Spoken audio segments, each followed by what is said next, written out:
reporting, supporting and advisory role, as well as their monitoring role. The evaluation of performance of a board is essentially what should be a thorough assessment of how the board has performed in all these avenues. Now, without further ado, and without delving into what the intricate details of a board evaluation is, I'd like to introduce our two panelists that have joined us and afforded us their time today. We have Ms. Anastasia Mashobani. She is an attorney and a governance expert as well.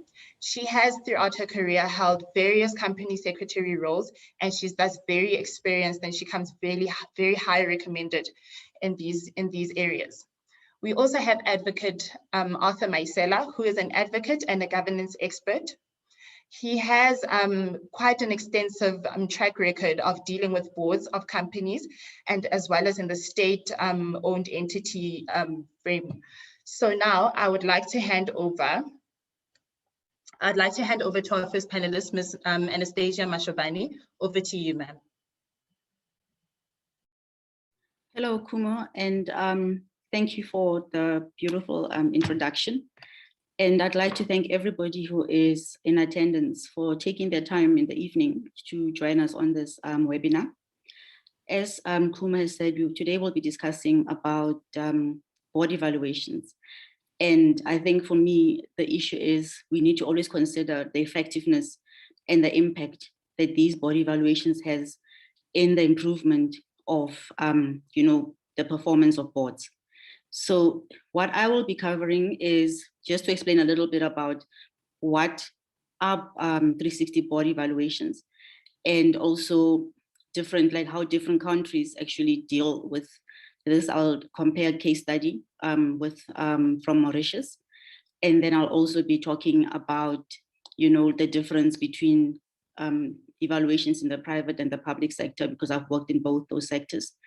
And then finally, I think we will talk about what's best practice.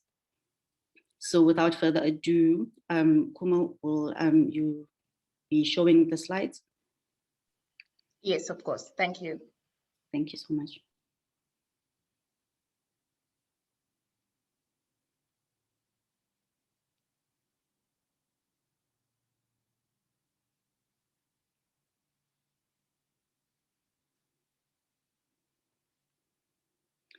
Okay, thank you so much.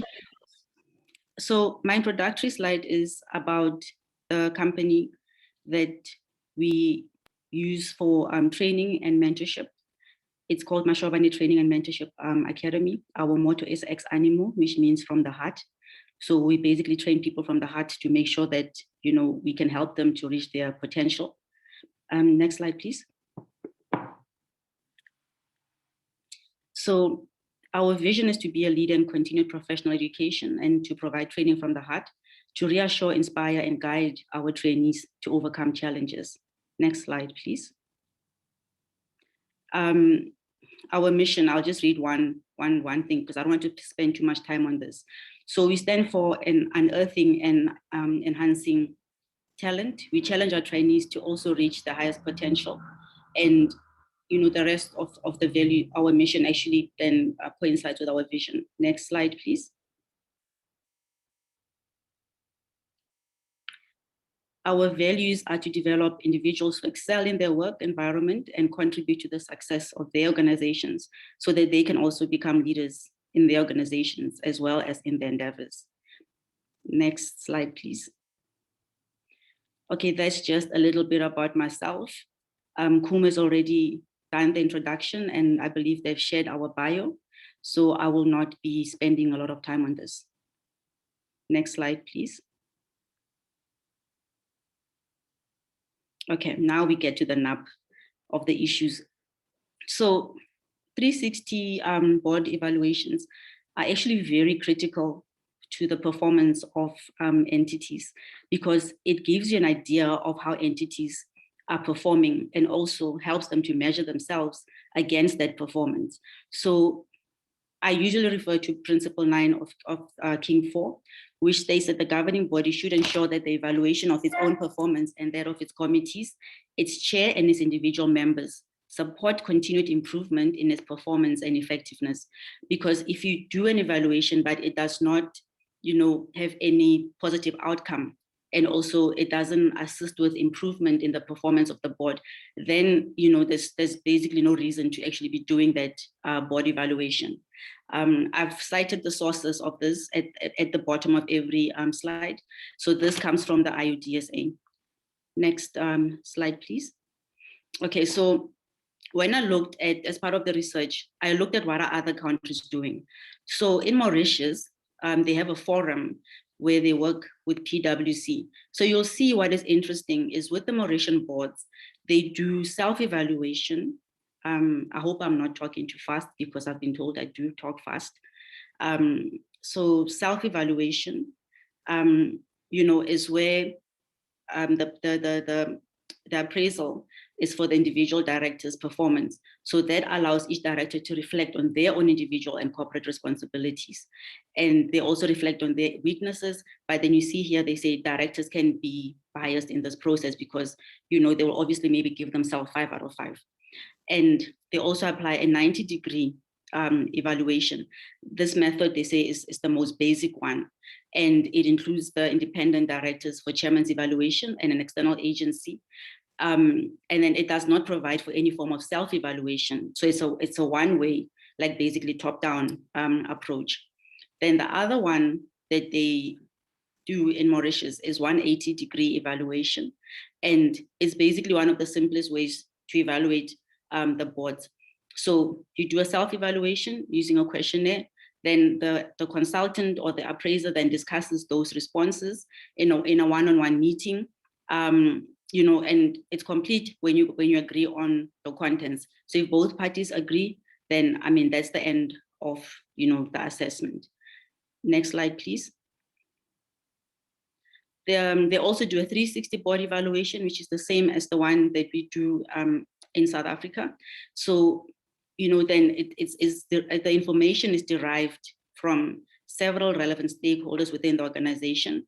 And also, they say it gives a well-rounded and balanced view of their performance. However, I've seen, like in my experience, I've seen that even if it does give a well-rounded and balanced view of performance, it can also still have a bit of bias, especially if people don't feel free, to basically say what they need to say. As is the practice here, it can be time consuming, and therefore it's important to ensure full confidentiality with regards to the feedback, because you don't want people to feel intimidated and then they will not give a clear, feedback on the directors. And they've also got, interestingly, a 540-degree. So then it has an external element such as maybe customers, what do you call this? Stakeholders. So they also get to play a part. So it's basically like 360 with external feedback from outsiders. But then if people don't really get to interact with the board, as you can see here, it might be a bit challenging, to evaluate the board. If you're a shareholder, and you don't interact with the board a lot, I guess you can only, measure maybe based on the performance. But on an individual basis, I do think that it creates a bit of a problem. Next slide, please. And then the last one is a 720 degree evaluation. So this is a 360 done twice a year. So the first one is basically evaluating the performance. And then the second one is like a follow-up on the first 360. So it's a post-intervention, and then it also can measure then the scope of improvement. Personally, I actually think that the 720 degree evaluation process should be something that South Africa should look at, because from my experience, we go through these 360 degree appraisals. And then, if the company secretary doesn't, push to implement a performance plan or improvement plan, then it just gets filed. And then next year we just start again without actually anything being done to improve the performance of the directors. You find directors that don't contribute in meetings. You find directors that don't prepare for meetings. You find directors that are very obstructive. You find other directors that come and they're very militant, and making everybody uncomfortable. If you have a very strong chairperson, they also need to be told, to bring the board on board, excuse the pun. But then if if that plan is not implemented, that chairperson will just carry on. And because normally people with very strong personalities get appointed to these positions, it becomes a bit difficult. If you understand the personality measurements, they normally take people who are red, blue. Green and yellow people are the board members that will sit quietly and just wait for the chairman or the chair lady to speak, and they will not give any input. Next slide, please.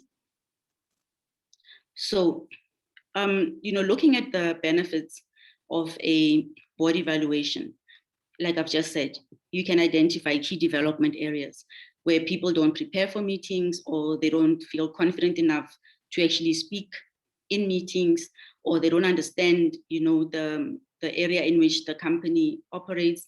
For example, legislative requirements. Maybe they don't even understand what the PFMA requires. So we can identify those key development areas using a 360. And also the director improvement program that I just spoke about. It also improves board composition by identifying skills needed on the board. So if you realize that you've only got lawyers on the board and you actually need an accountant, because lawyers really will focus on the legalities and not on the transactional aspects or maybe the commercial aspects, then this also assists to see, okay, maybe there's an imbalance. Because if you're serving on a health professions board and you only have 2 doctors and maybe 5 accountants and 5 lawyers, it also creates an imbalance.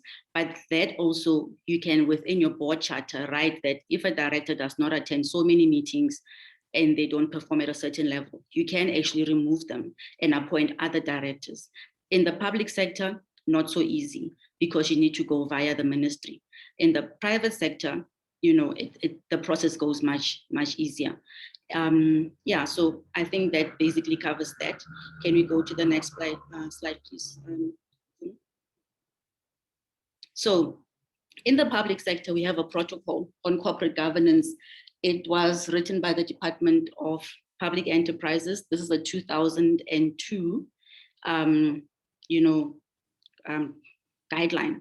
So I think that with King 4 introducing also a public sector principles, it's good to actually maybe compare both, and in terms of best practice, take the one that actually gives the higher level of compliance.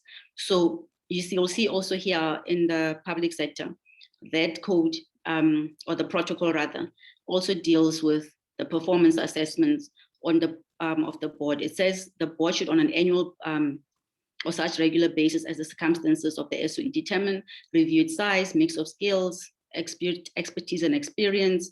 And also the assessment should seek to measure the extent of achievement by the board as a whole and individual members of the set performance objectives and targets of the SOE. Those are usually contained in the shareholders compact, right? And there's key performance indicators developed for this purpose.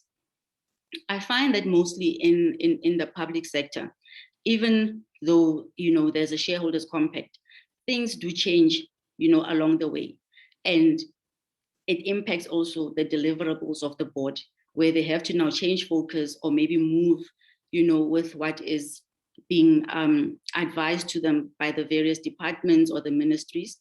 And it sort of breaks also the performance of the board, and they will get measured though on what they've compacted to. So when the assessments take place, all of these changes, I feel, should also be taken into account, so that it creates a good measurement tool.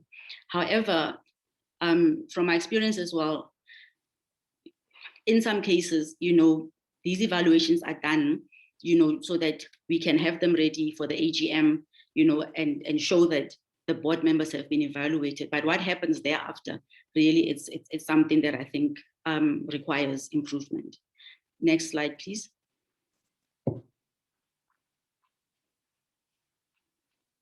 So every company secretary should have an annual plan. I mean, this has got nothing to do with board evaluations. You need to start working on your annual plan from October. Remember, directors are quite busy, and to get into their diaries, you need to give them sufficient time, to discuss with their PAs to see how their diaries are looking. But over and above that, when you have an annual plan, it aligns you to the PFMA and National Treasury regulations. You'll see they have quoted the relevant chapters and the relevant regulations, and also Part F of the Companies Act, which talks about the governance of companies. So planning. I cannot stress it enough, because in the public sector, if you don't plan, you will miss your deadlines.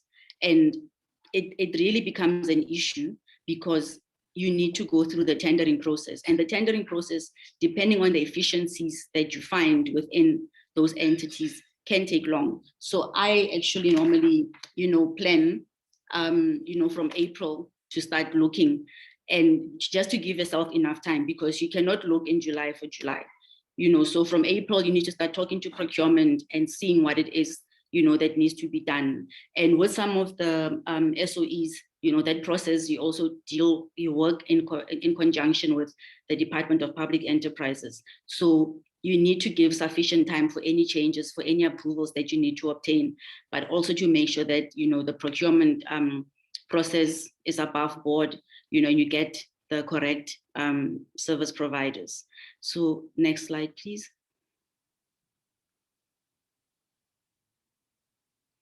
Okay, so Ronnie specifically asked me to talk about the do's and the don'ts. So like I said, plan in advance. For me, I believe structure is everything.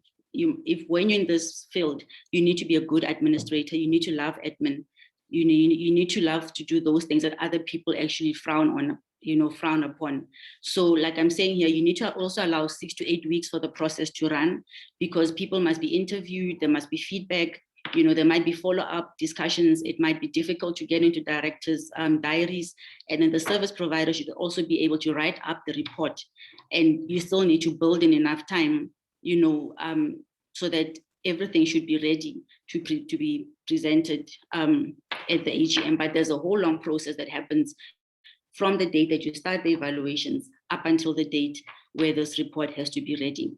You need to outsource this for independence and for credibility, because sometimes if some board members feel that a company secretary maybe favors these two directors, and maybe if I do the evaluation, say with the chairperson, some people might be saying that, maybe we've had, pre-discussions. And I mean, it's a reality. Not all boards gel, not all directors are going to be buddy-buddy.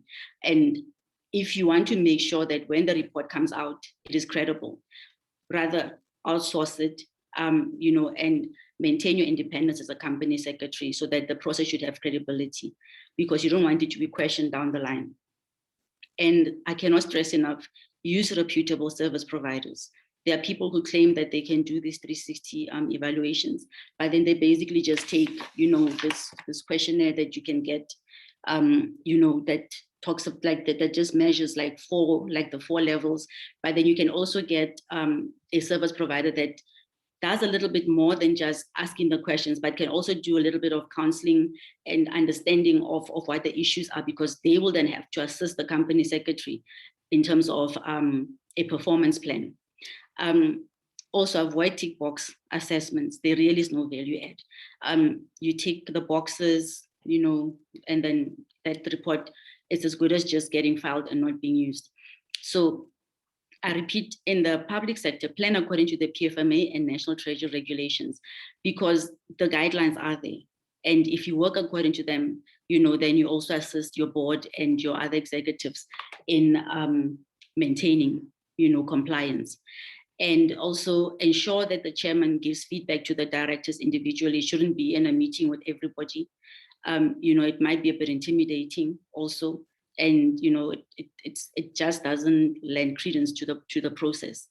And also, in my view, the chairperson also needs to get feedback, because everybody, the pecking order, everybody has got somebody that they need to report to and that they must hold accountable. And you must also have the report ready in time for the AGM. Next slide, please. So from my side, don't delay the commencement of appointing a service provider. Like I said, for independence and for credence of the process. Don't interfere with the evaluation process. Calling the service provider, wanting to find out, how far are you, and things like that. Once you appoint them, you let them do their work. Otherwise, it might be seen as it's not an independent process. And also, you should not omit to comply with the timelines, and also do not omit to also check with the MOI. Is there anything specific in the MOI that has been written in that you need to do with the evaluations? Next slide, please. So, Ahmed, that's the wrong slide. Okay, can you just go to the next one? Okay, that's the last slide then. So what I want to just say, that in my view, if these performance evaluations are used properly, you can sort of identify the weak points within the board, develop the performance plan, or rather improvement plan, and don't just develop the plan and not review it. Hence, I said I actually like the model that they apply in Mauritius of doing the 360 twice a year to sort of see what progress has been made since the last evaluation.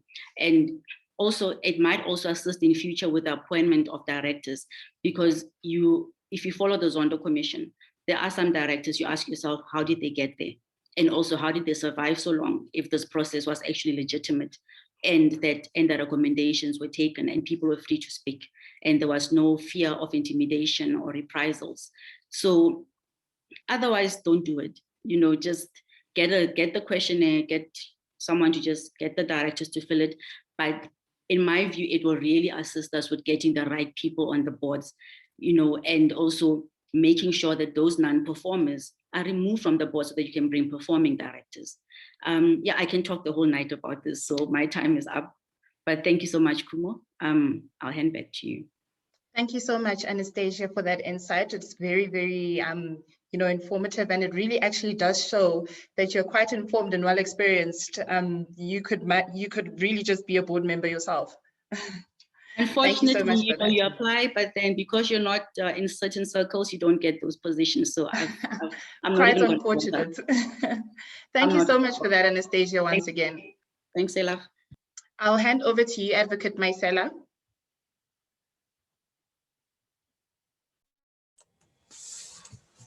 Good evening, colleagues. My name is Arthur Maisela. I'm a lawyer. I'm an advocate. I'm not a boxer. Those who the famous boxer Arthur Maisela, but I happen to have chosen a very wrong profession where one comes in and read books on a daily basis and have to face and fight with people on a daily basis. But thank you, Kumo, for having invited me to come and make a bit of a presentation of what I know in this field of law or of governance. I think what I'll do is I'm going to switch off my video and would want to have the slides that I've shared be put on the screen. Okay, sure. So, colleagues, it has been mentioned that Arthur has been around in the governance spectrum. The reality of it is I've been working with Mukana's incorporated attorneys for quite some years. We have done a whole number of assessments of boards in major public entities. And I come with a background of having been a senior manager in government, also in the private sector, and also with over 10 years experience as a company secretary. And I can attest to what Anastasia has said on the do's and the don'ts in the assessment of the board. Anastasia has since talked about what would be the reasoning behind the whole assessment and or board evaluation. Kuma, is that the slide? Please give us a second. We are getting them on now, Advocate. Okay, I've been asked to start my video. Are you finding the slides? I can continue. In the interest of time, I can continue. Yes, you can continue, and then we'll put them on while you're going. Thank you. For sure. So what Anastasia has also shared is the fact that avoid having the tick box methodologies, because in all honesty, they don't assist. Anyone can go onto Google and search for board assessment questionnaire, and you can print them out and give them to your directors. And the question is it really going to assist you at the end of the day? Are you going to be able to interpret what comes out of those questionnaires? And would it have any value add to your directors in terms of your developmental areas, etc.? Now, having worked with Mukwanas Incorporated, we developed our own unique 360 degrees board evaluation. And our approach has been a developmental one. What we do is we call it a feed-forward approach, in that it enables members of the board to think forward about how the board operates and how the board can improve on specific issues. The criteria behind the developmental approach is that one, it focuses on a number of principles, one of them being the involvement of the members themselves in the process. So what we do is we create questionnaires that would enable members to really apply their mind and do not come in just to tick box as another compliance imperative. So they do involve themselves in the process. And it also looks at the big picture perspective. We want our members, or the members of the board or directors, to look at a board assessment as something that has the best interest of the company at heart, to an extent that for any measure or any mistake that they make, it will have an effect on the actual operations of the company. The outcome thereof is that we come out with a robust reporting structure, and because of the anonymity that is associated with the manner in which we run the program, members are able to give their honest and frank responses to the questions that we pose, to an extent that when we give out a report, the report comes out with it being very credible, very reflective of the company itself. And there will be variances, of course, here and there, but those variances, and because of that anonymity, the variances would show a little disconnect here and there, and we can link those variances to the developmental areas that a specific member of the board would require. And our report would give specific individual board members what areas of development in the management, or rather the governance of the board would they want to take. Now, our methodology is honestly very simple. Sorry, I have too many laptops in my office. So what we do is, of course, we have a questionnaire that we have developed, but you want buy-in from the key individuals in the board. Your first person that you're going to talk to is the secretary of the company. You need to get that feedback from the company secretary. You need to get the buy-in from the secretary of the company. And also you have the chairperson of the board.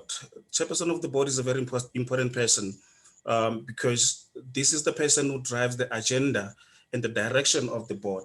So what you do is, the first thing we do is we will arrange a meeting with the chairperson of the board.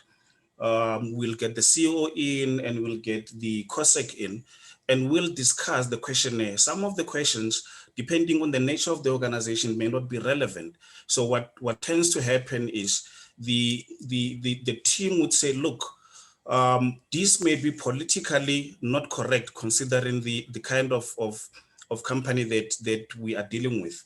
Perhaps take out the following questions, and they'll give reason.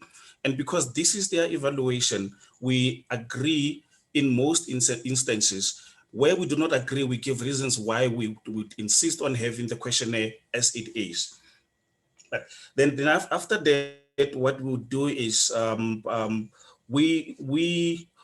I think a stage prior to that is that we go into the board and explain our methodology. We tell them what we're going to be doing.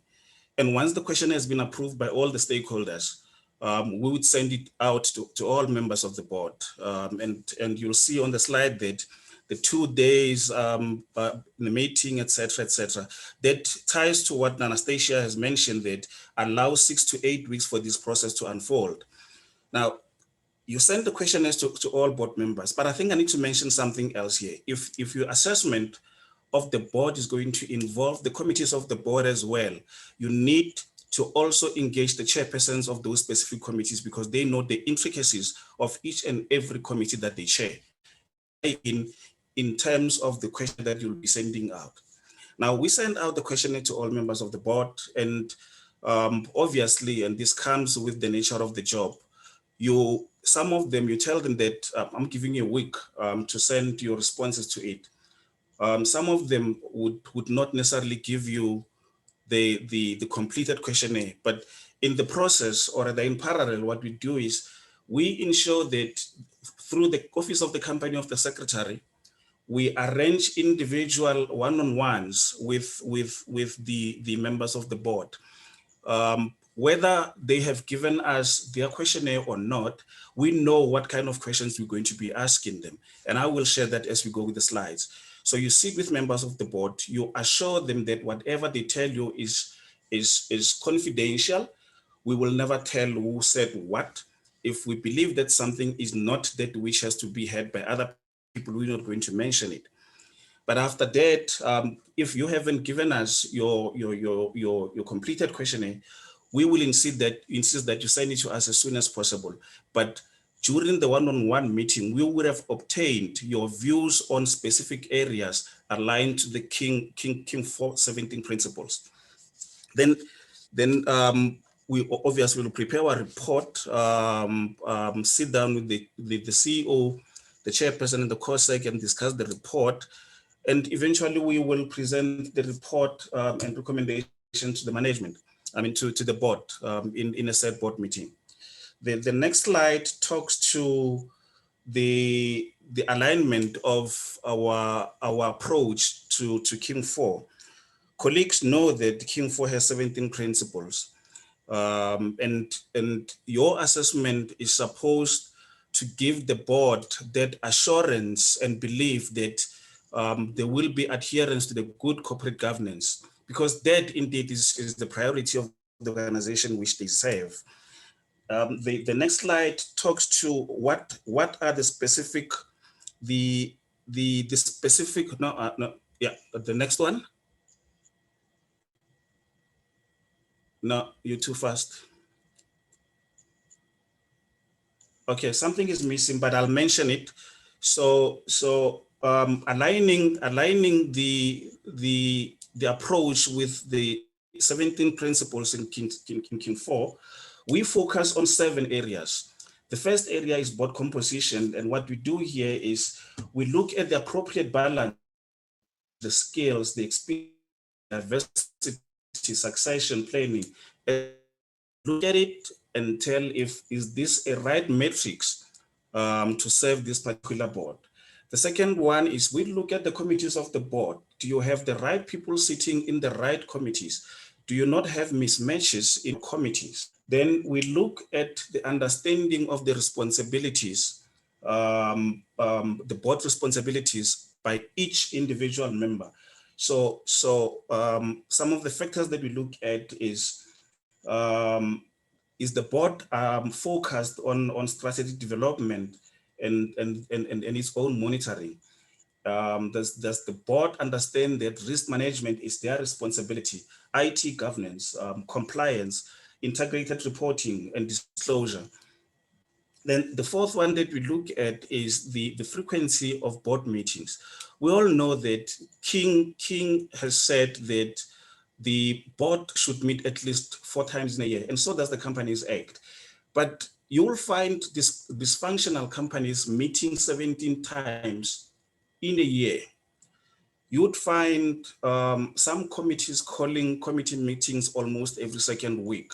And you find that when we do our assessment, we realize that chances are that the chairperson of the particular committee that calls meeting does not believe in the strength of the person leading a particular department in the organization. Give you an example. Chairperson of an audit and risk committee would be calling a meeting every second week. That chairperson may not believe in the strength that the chief audit executive has in running the organization, because the role of the board is to provide oversight. It's got nothing to do with being operational. And chances are, the moment you see more and more meetings of structures of the board happening, the greater chance is that the committees and or the board are discussing operational issues, and you do not want that. Now, the fifth element that we look at is the relationship of the board with management, and that ties to the previous point that I talked about. Delegation of authority. That's a very important aspect in this relationship. If the board cannot delegate the right responsibilities to management, what you find is the board ends up having to do operational work. You will see this whenever you attend a board meeting, and that board meeting or a committee meeting takes over 4 hours. That meeting is not functional, because now it means there is no assurance coming from management to the board.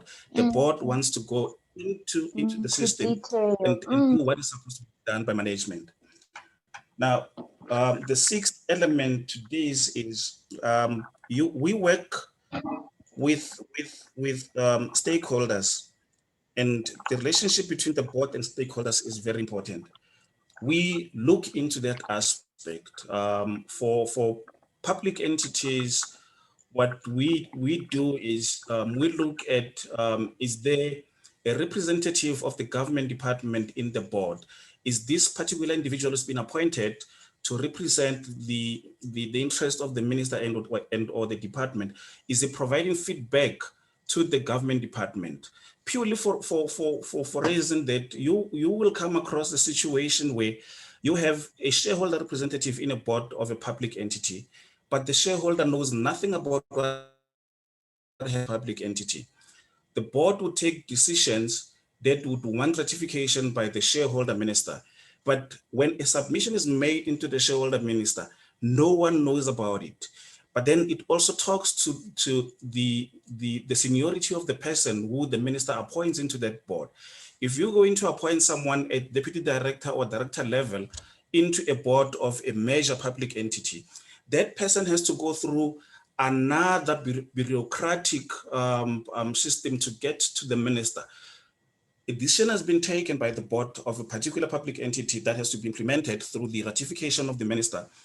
A submission still has to be made. It goes through a chief director, it goes to a deputy director general, it goes and sits in the DG's office. Before it gets to the ministers, there's a chief of staff, there's the whole number of people. In the process, the public entity is suffering.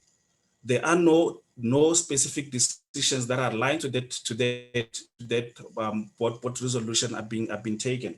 Now, we look at that relationship and we provide input both to the board and feed it back into the minister's office to say, perhaps you need to look into getting someone who can go into a meeting. If something is critical, that person can have a direct line into the DG and say, DG, this is what has happened yesterday, but we want to have the minister understand the dynamics of this particular decision. And in doing so, we will bring the submission, but please brief the minister as soon as possible. We do advise on that. Now, and actually that talked to my last factor, which is assessing the level of understanding of the directors on the knowledge and the organization's business and strategy. We do that. Some directors, and you see this in political appointments, they come into the organization, they do not understand the organization's mandate. They come into a meeting, most of them do not come prepared, by the way. They come into a meeting, they listen, they eat, they go, they claim for travel and meeting fees. Now, we sitting with individual directors, you get to understand what is it that they would want to learn or develop on so that they can provide more value add into the operations of the board. And that, ladies and gentlemen, is the process that we undertake As I said, I am a practicing advocate. I've been working with Mkhwanazi Incorporated, but that's what Mkhwanazi Incorporated with us or with myself have developed, and we believe it brings out the best reports that can be shared. In essence, in the past, two of the organizations that we did this for, we were invited to come and present in the shareholders meeting of the organization because they understood that the process talks to the entire community that is affiliated and or aligned to the organization itself. And that, ladies and gentlemen, is what I had for today. I cannot talk to the organizations, the clients that Mkhwanazi Incorporated has. I think Kumo and Oroni can talk to that. Thank you. Thank you so much, Advocate Maisela. Thank you so much for that and giving us a good insight on the 360 board evaluation product that yourself and Mkhwanazi Inc. have developed. It does sound like quite a thorough assessment and evaluation, for board members, and it should come highly recommended, I believe. And just to tie into what Ms. Anastasia Mashabani mentioned about the 720 evaluation, I think if our entities were to implement the 360 that you have just unpacked for us twice a year in such a way that we do the first 360 and then we follow up with a review of how the progress has been since that report that you would have furnished them with, that would be very great. That would make complete sense. Thank you so much for that again, Advocate. Now we have Mr. Rani Mkhwanazi, who is actually the director of Mkhwanazi Incorporated. He works together with Advocate Maisela. We would like to get your perspective, Mr. Mkhwanazi, from the perspective of a board member. As I do understand, you have sat on various boards within the public sector. We would really love to get your your opinion and your perspective with regards to what you regard as an effective board evaluation from the other side of the coin. Over to you, sir.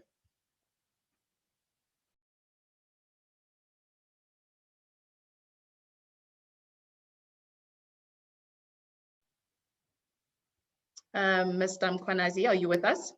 That's fine. Am I clear now, Kumo? Yes, perfect. We have okay, thank you. Thank you so much, Kumo, for having me and for the wonderful job you're doing up to this point of steering this ship.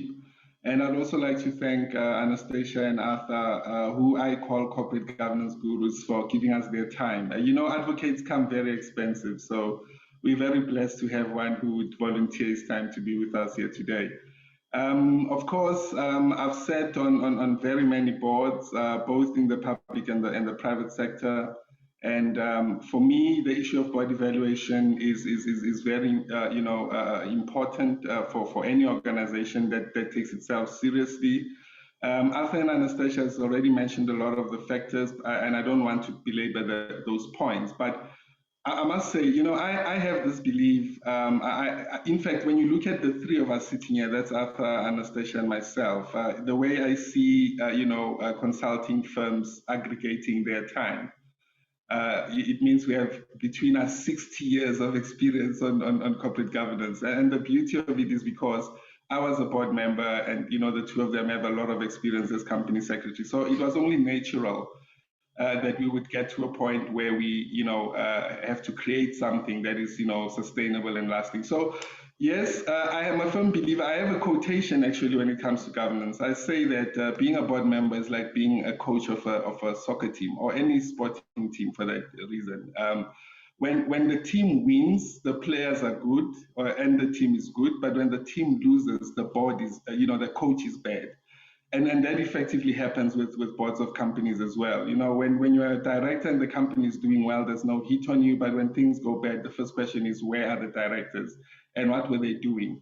And to show you how important this concept of board evaluation is, you'll remember just in recent history, in terms of all the evidence that's coming before the Zondo Commission, that what actually happened during the state capture is that you firstly had to weaken the boards of those institutions for you to be able to capture the organization. And that is a very important point to make, because the type of board members, as Anastasia said earlier on, that we had on our boards were really a shock to our system. And for me in particular, I always kept asking myself, how did we get to this level where we could have people who have no regard for laws, no regard for compliance, no regard for ethics, no regard for the interest of those SOCs and boards they were serving on, but being there purely for their own selfish intents. And that is a tragedy I think we need to, as a society, quickly address. So I think what's important is that the tick box methodology that Anastasia advised you not to do is really a very superficial way of doing a board evaluation. I do not see how you can actually determine if a board member understands the strategic direction of the company by asking him to tick between 1 and 5. It really doesn't make sense to me. I don't think it makes sense for me to say I want a member to tick between 1 and 5 what the relationship between the board and management is. I really don't see that as effective. And it's for that reason that we wanted to be more comprehensive in our approach in terms of making sure that not only do you receive value, but you receive it in a confidential manner, in an efficient manner, and in a cost-effective manner for you as a company. And by the way, we are also, in a position to do the board interviews virtually, so we don't have to meet boards, physically, board members, to have interviews with them. We've been doing this, virtual, business as a firm for over 7 years now. It's part of our DNA. So it's very easy for us to meet with your board members virtually, have discussions with them. And this is important because one of the feedback we got from, the relevant clients was that the fact that we are a law firm just gives them more comfort, because there's absolute legal privilege in terms of what is discussed between the board members and so forth. Because of course you do hear horror stories of board members, and the majority of board members get pushed onto boards at a very young age, still with no understanding of what it means, and they effectively think being a board member means you God or of some sort.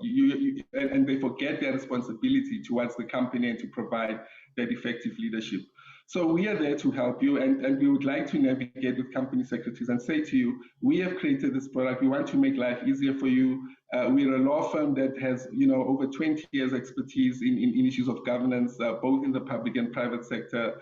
And even if you need us for a second opinion, be at liberty to talk to us, engage us and so on. And by the way, the reason you see this legal webinar being hosted as a different brand from Kwanazi Inc. is because we wanted every professional to have an opportunity to come onto this platform and to share their knowledge and expertise with us. So if you have any ideas of webinars you think you'd like us to help you with, or for you to be a panelist on it, you're more than welcome to get in touch with us. So thank you very much, colleagues, for this again. And of course, I'm sure, Kumo, you have the floor open for a few questions before we get to our conclusion. Thank you very much.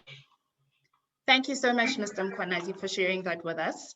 As he has alluded, we are, having a conversation and a dialogue with everyone here that has joined us today. So the floor is open for any questions that any of the participants may have in the webinar.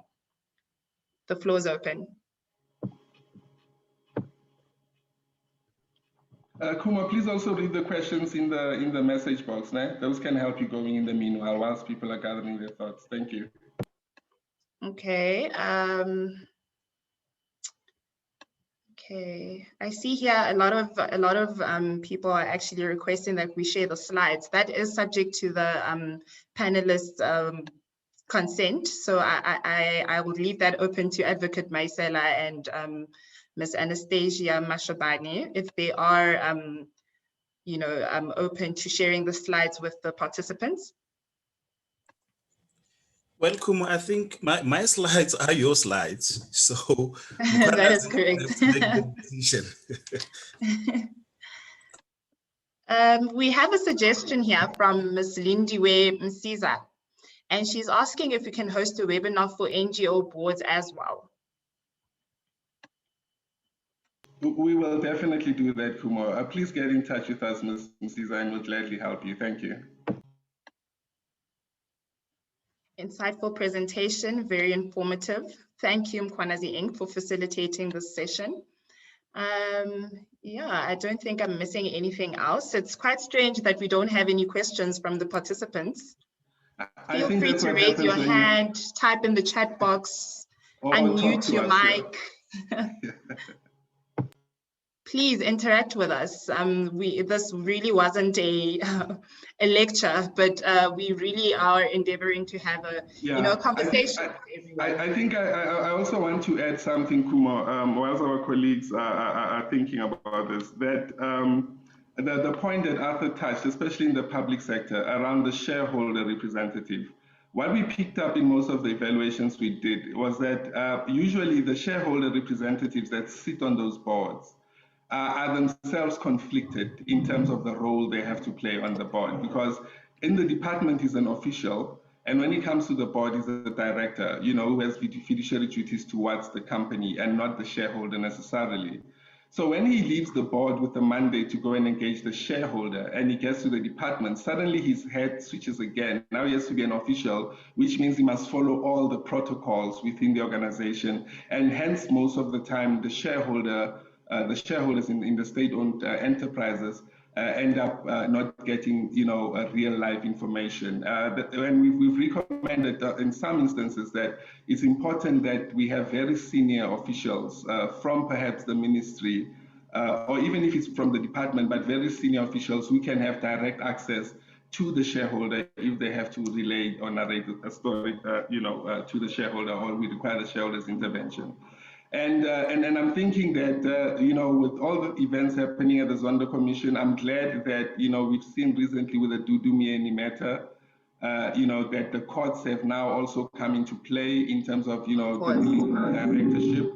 And this type of exercises could actually be used in future to determine whether or not the board was delinquent or not. And my experience is that where you find a disorganized board, like Advocate Arthur referred to, the one that has 17 meetings in one financial year, usually those boards don't even have board evaluations, because I don't want to be evaluated for my ignorance of not knowing, what I'm doing here. So no, that's a complete no. But remember, it's a legal requirement in terms of King 2 that biennially, that is every second year, you're supposed to have a board evaluation of your board and to make sure that you get value out of it. And for us, I think that's an important thing. That's how we're going to restore governance in our country and on our continent ultimately. And of course, South Africa is an example of most of the world. I mean, King 4, you all know, has been cut and paste all over the world. Because of its approach, and particularly amongst others, the fact that the oversight of the board itself is also under scrutiny. And for me, that's important. I actually believe that board members themselves should also have annual performance, management, because I don't understand why you as a board would want to evaluate me as a CEO or EXCO. But you as a board member is not being evaluated in the strict sense of evaluation, that is performance evaluation, insofar as employment is concerned. So I think those are the type of loopholes that we need to close in our society. The training of boards, very critical. We just don't have a structure at the moment, a governance structure for our SOCs. The Pierre Commission many years ago came up with, sword-turning solutions regarding state-owned companies, but there's just been a lot of talk and no action in terms of that. And unless and until we do that, we run a risk of inheriting state-owned companies or a state that is bankrupt because we had the wrong people at the helm of that organization. So I'm encouraging all company secretaries and all of us here who are board members to try and restore the rule of ethics in our being in our organizations, and to make sure that our kids inherit assets that we have built but not destroyed, and leaving them with the burden for generations to come. I think from my side, Kumo, that will be it for today. Thank you. Hi, Ronnie, Anastasia. Please go for it, Anastasia. I want to throw a question to the attendees that if they look at the performance of SOEs and also the fact that the PFMA was written in 1999, which is quite a long time ago, do they think that the current PFMA is also an impediment to the performance of directors? Because if you have to follow the letter of the PFMA, to the core, you get that section, section 54, I think. So if you want to enter into any new business or enterprise, sell or buy assets above a certain value, you need to obviously get permission from the various decision makers. But by the time that decision is taken, the horse is bolted. However, in the private sector, from my experience, if we identify an opportunity, if the board and everybody agrees, we go for it. So I'm throwing it to them that what is their view to my statement? Thank you.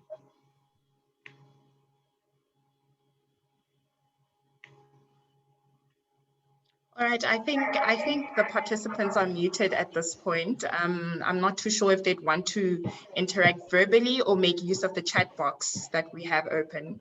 But we do have a few questions now from a few participants. May I read those out for the panelists? Yes, Siraj would like to know, should school boards be governed on the same principles as corporate boards? The long and short answer to that is yes, but school boards, I don't think that the SASA, South African Schools Act, has been amended to align itself with the principles of governance as espoused by King, but for the fact that they are managing a cohort of individuals running a school, my belief is they should be aligned to those principles as well. But we don't know when would the SASA be amended to align it to that. Yeah, I think it only makes sense because truly speaking, King 4 principles should actually apply across the board with regards to, boards of whichever entity really. Corporate governance should be observed.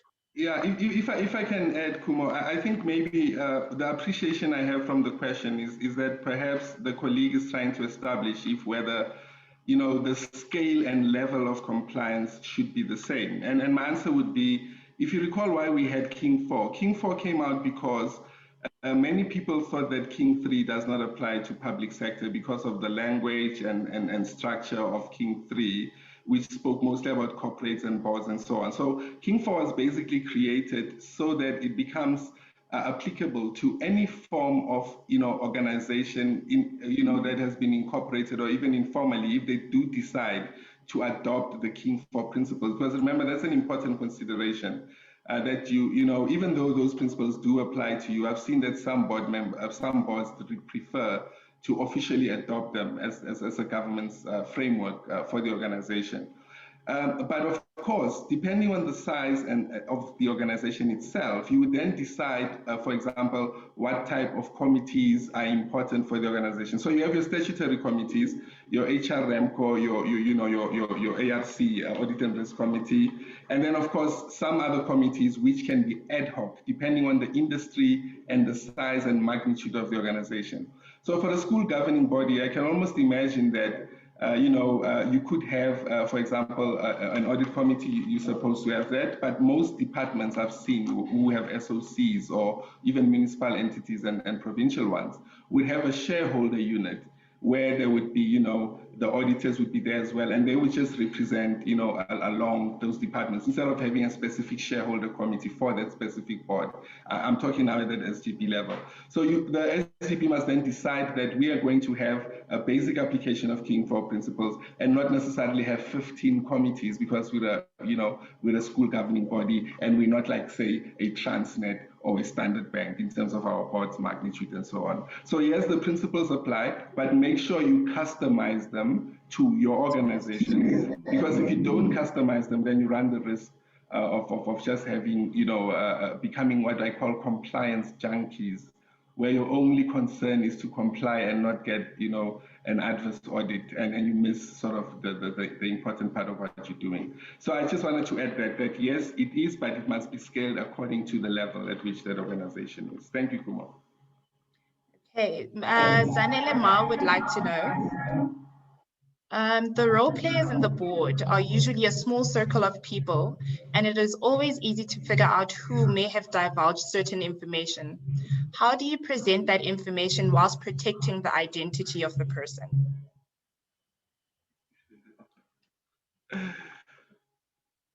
Arthur, you want to take a bite on that? Yeah, we've come across this situation in many instances. When you present, you would find that the majority of the members of the board have a particular attitude or thinking towards a specific member of the board. And when you come to report, they already do know that this comes from this particular individual. But unfortunately, it comes with the nature of their roles as well. The for the fact that you took your time and said to whoever the appointing authority is, and say, I'm available to serve in this particular board, I think you should be taking the consequences of being there. And whatever comes out of the assessment and or the evaluation, you should swallow and continue with your work.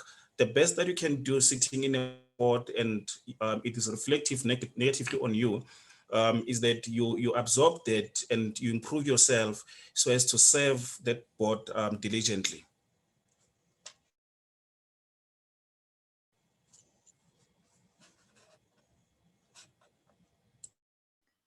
I hope that answers your question well enough, Zainalema.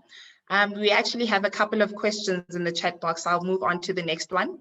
Tulani would like to know, in some instances, operational staff members feel intimidated to actually share their concerns.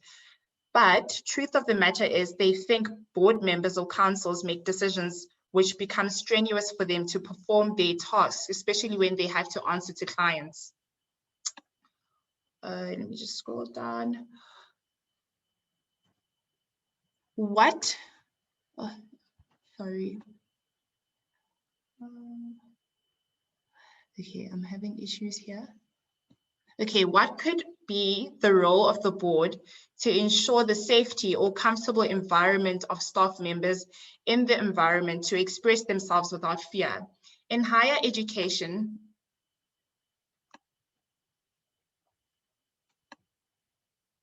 my apologies, everyone.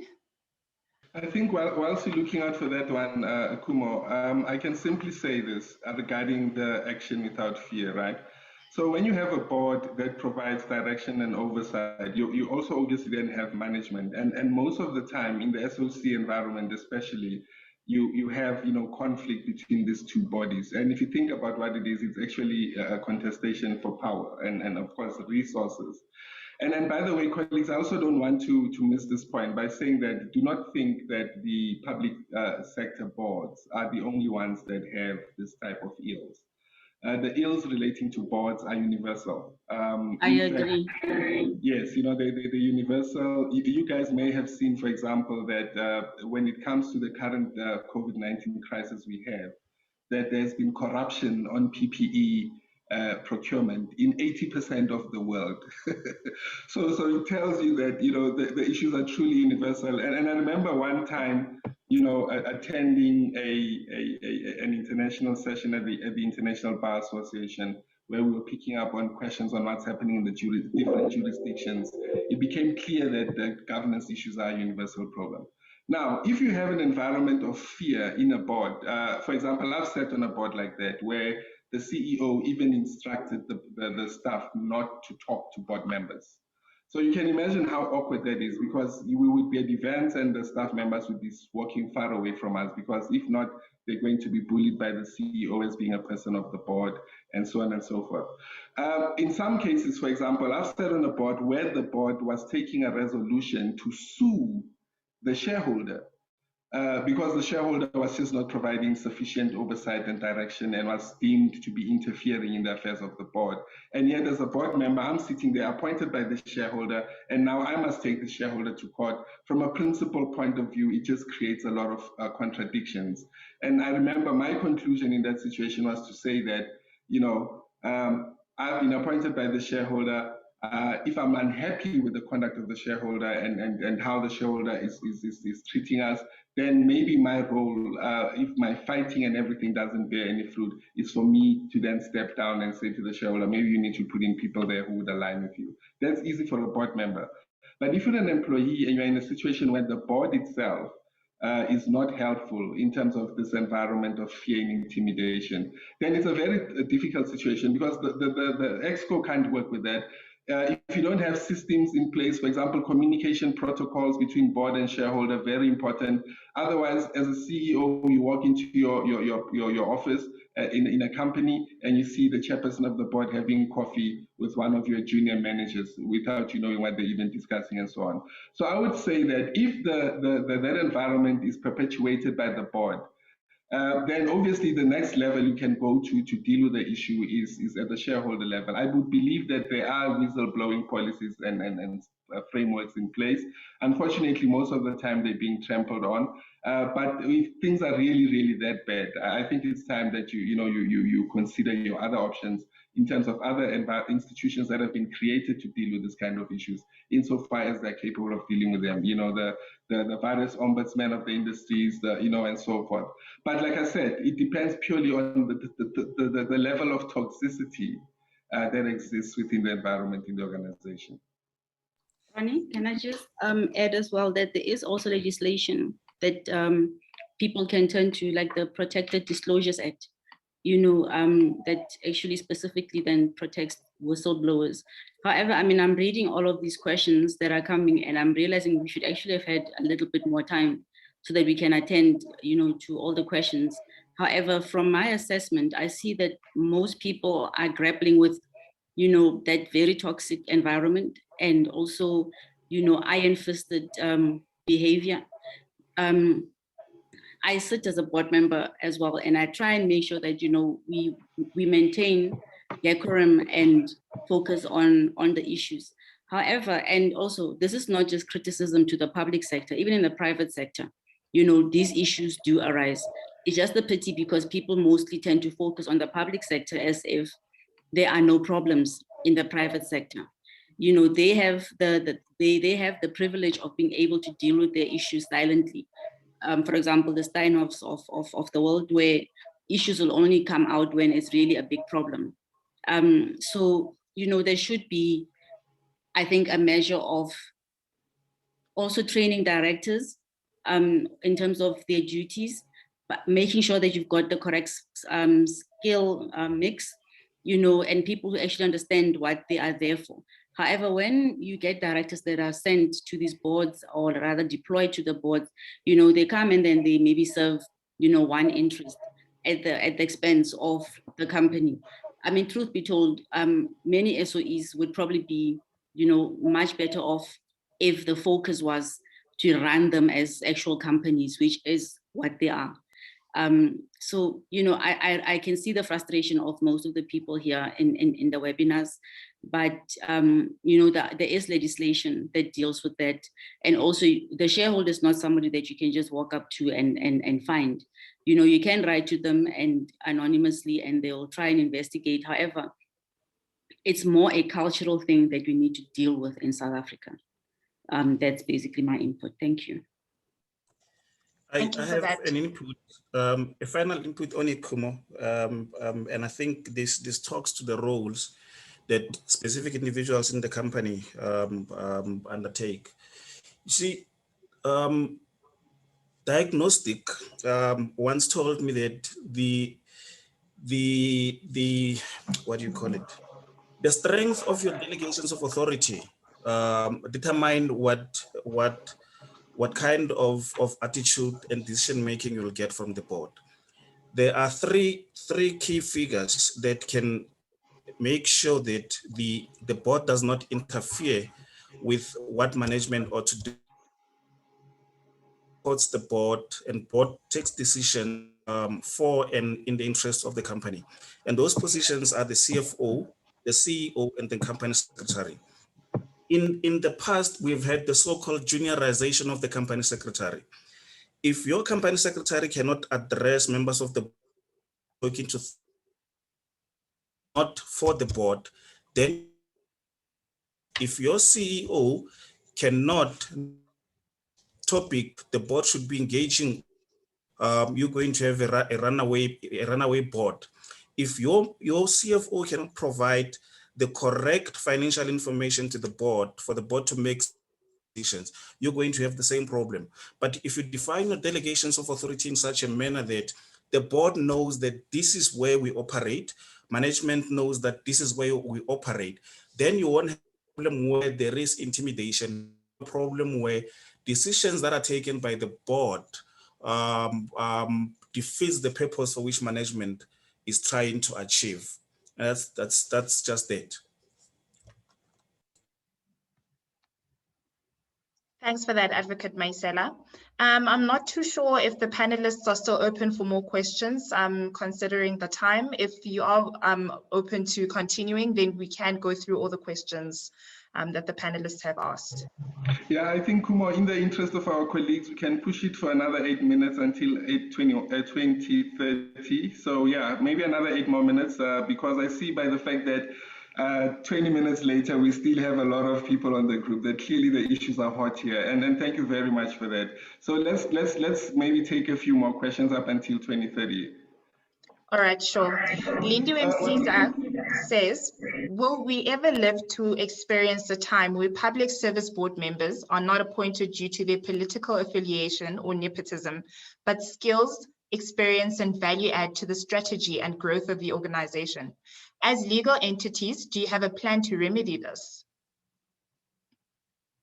Can I answer that one, please? Of course, go for it.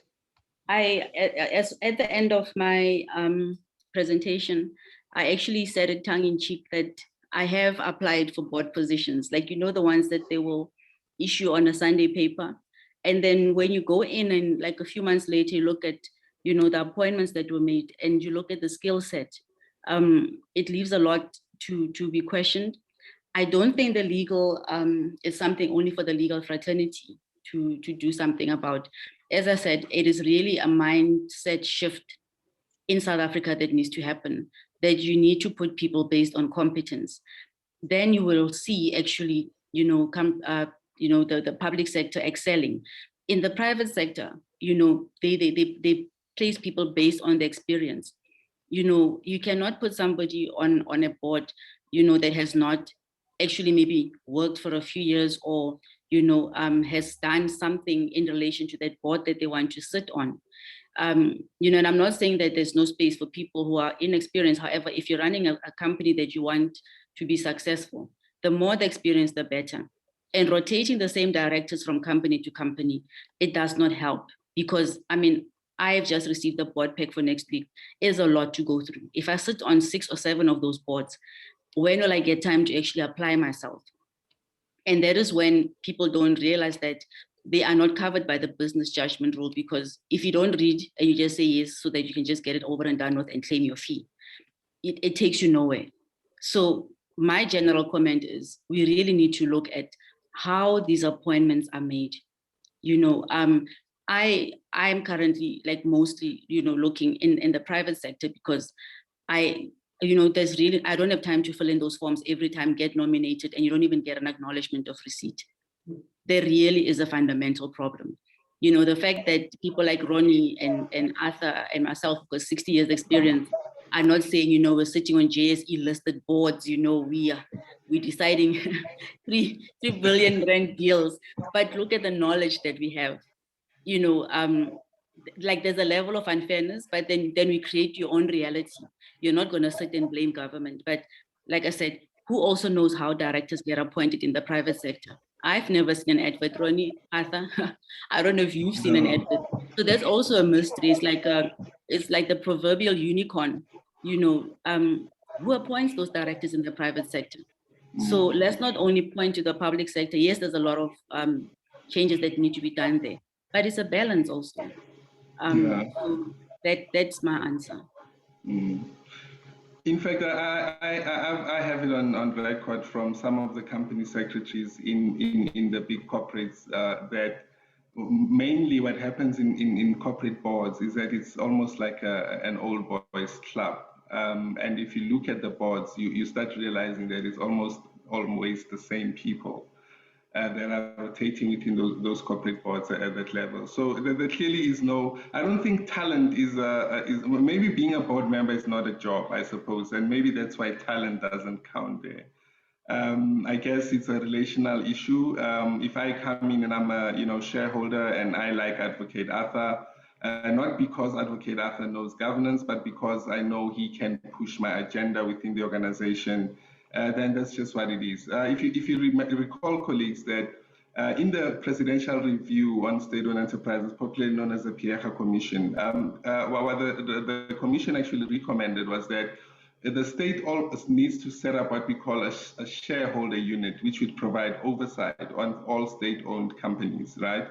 And that model is actually a model that was used by the city of Johannesburg, since '94, where they have an extremely effective shareholder unit, which unit effectively moves within these entities and find out what the status quo is and look for opportunities of synergies and collaboration and so forth, whereas when you look at the state-owned companies per se, the left hand doesn't know what the right hand is doing. So you find that entities within the same economic sector are actually not even collaborating, or they are prohibited or hamstrung by the PFMA itself from them doing business amongst each other.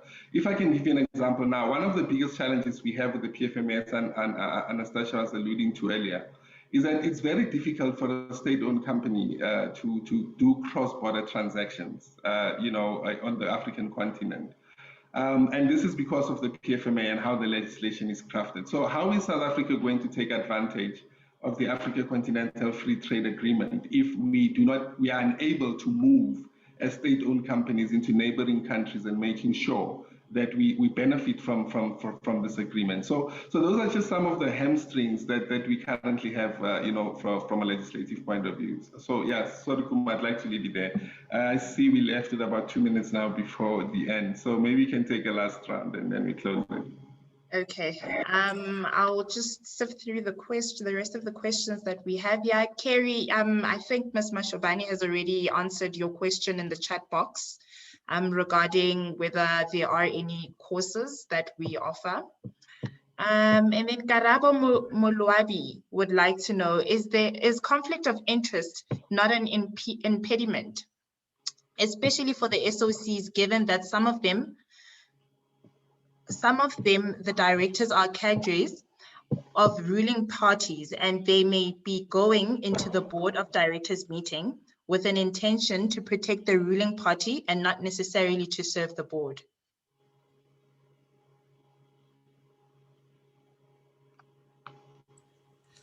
Kuma, I think Anastasia spoke to that. It's something that it's not easy to change because of the political climate that we have, unfortunately.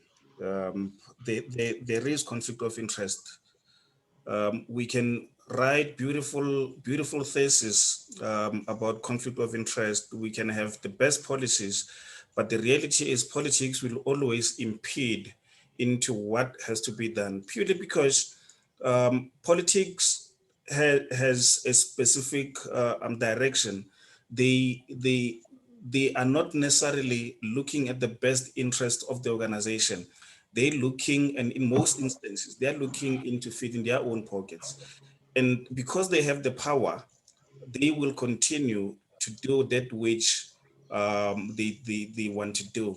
So it's not an easy thing to say we can end this. We would want to have a situation where politics do not come into the running of the organizations, but this is real life, unfortunately. And in fact, colleagues, if I may just add on to what Advocate Arthur is saying, that the appointment of boards by politicians is not a South African phenomenon, by the way. So let's also not get things confused there, right? Most jurisdictions around the world appoint their board members exactly like this. And the UK is particularly in the forefront of doing that. Some of you may have noticed during the PPE scandals that most of the people that were implicated are people that have relations to politicians, and some of those things were coming via the state-owned agencies and so on and so forth. So that's a universal concept. And clearly what we have learned now, especially with the State Capture Commission, is that this model doesn't work. it really does not work, because the other risk you run from a developmental point of view is that you end up chopping and changing strategies for this organization, and at the end of the day, they're not going anywhere. Because I come in, I'm a minister today, I like Advocate Arthur, I bring him in, he's the chair of the board. Next month, as a minister, I'm reshuffled. The new minister who comes in also reshuffles his boards and his CEOs, and then Arthur is out, then another board member comes in. So because of that, you cannot really build anything credible. You cannot have, traction and the enterprising spirit that is inherent of running any enterprise does not exist, because you are not there, with the purpose of enhancing the organization. So the best, I've written an article on this, by the way, colleagues. I write a lot of blogs on issues of governance and international trade law. There's one of the blogs I wrote on this issue. I did an international comparative study on how boards are appointed around the world. And of course, I've already mentioned that the UK uses a South African model. Most of the countries around the world use sort of a hybrid model where you have both the politicians and, to some extent, the chairpersons of boards participating in the appointment of board members. In South Africa, chairpersons of boards in the public sector do not participate in the appointment of boards. In some jurisdictions, it's a hybrid of that. The politicians appoint, but then the chairperson of the outgoing board would also have a say on that. But the best model that was, I found, was a model that is used in New Zealand. And what they have done literally is to remove the appointment of board members from politicians or from the state, and created an agency specifically dealing with the recruitment, vetting, and training of board members. That is effectively what they do. So they sort of have a panel of board members, like we would have a CSD in our case for the state for procurement of services. So they would have this agency that recruits these board members. In other words, they call for CVs, and people who are interested, those people would submit their information. This agency would then vet those people, i.e. do security clearance and checks and so forth. I don't think our boards will still do that. I think with what we saw at the Commission over the past 2 weeks in terms of what's happening in the clearance environment, that it's a very murky one as well. So that is never done. So they would vet these people, in terms of their qualifications. Are they giving us, the right qualifications, or are they just pulling, a stunt? And then, of course, they would then train these board members, take them through programs. In our case, I can imagine you take them through the PFMA, you take them through the procurement legislation, you take them through even, the principles of Ubuntu, the constitution, and of course the founding legislation of that organization. So that model, I think, is the best model, and it is more or less the model that, the Pierre Commission recommended that we should use insofar as the recruitment, vetting, and training of board members is concerned. So I think as soon as we are able to move on to that level where, that is implemented, we will continue to have the status quo, which, as we've already stated, is not in anybody's interest. So a whole overhaul of our,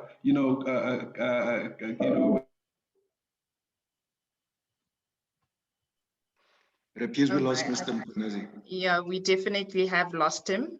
I'm not too sure if you'd like to take on one last question, Advocate Maisela or Ms. Anastasia Mashobane, or can we wrap up? But I guess we can. I think we can wrap up. And if people have got questions, I mean, they've got your contact details. You can just pass them on to us. I think between Arthur and I, we should be able to answer. And obviously, Ronnie, we'd love to still interact with people. Yeah. Definitely. We've got a couple of, thank yous and appreciation messages. Thank you so much, Advocate Maisela and Ms. Mashobane, for joining us and sharing your insights and your knowledge on, issues of board evaluation and board governance and so forth. It does not go unappreciated at all. Thank you very much. All right, and to the rest of the participants that we still have on, we have posted a flyer of our 360 board evaluation a package and product that we have. Please feel free to download it and get in touch with us should you require our services in that regard. Thank you so much for joining us and taking the time off your Thursday once again for joining us for this webinar. And we look forward to the next one, which you should all be informed of in due course. Thank you so much. And thank you for being a perfect moderator, Kumo. Well done. Thank you so much. Yes, Kumar, bravo team, well done. Bye. Thank you, colleagues. Thank you. All right, Cheers. thank you. Tricky full of Goodbye. risks, blind spots, and pitfalls. Nkwazi Incorporated Attorneys is well positioned to help you in navigating these risks. Whether you want to ensure that your risk, governance, and compliance is above board, or maybe you're engaged in business transactions and require agreements or legal due diligence. Perhaps you're involved in international trade transactions and require customs, regulatory, or country-specific legal advice. We've got the answers. We exist to help you navigate all your corporate, commercial, and international trade law requirements. We have a track record of sharing our expertise with corporates, SOEs, governments, and entrepreneurs. We also have strategic partnerships with international law firms to ensure your peace of mind. Nkwazi Incorporated. Integrity, expertise, excellence.